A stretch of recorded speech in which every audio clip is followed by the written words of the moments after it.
Marquis. It's me again. One Lottie. Michele.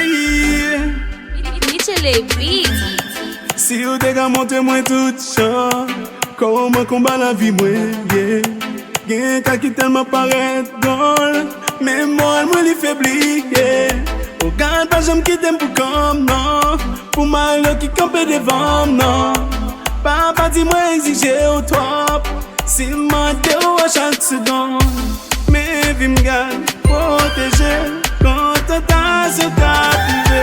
Vive normal, for guide, kende men pou m'pa tombe. Please God, proteje, kon tentasyon ka prive. Vive normal, for guide, kende men.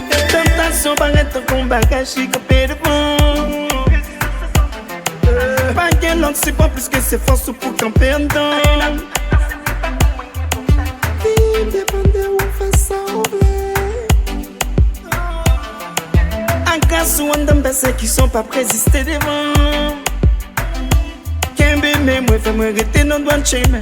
Accompagne-moi dans tout ça m'a pété mais si à quand même pas capé ou observer moi penser m'ta trouver dans désert. Souffrance qui sous route moi pas gagnon honte. Bagay ou pour mettre moi yo piquant. Pas goumer pour ça. Ça c'est yon gaz. Protéger vie ça fait grand.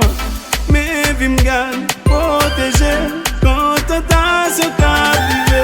Vive normal, for guide, kende men pou m'pa tombe.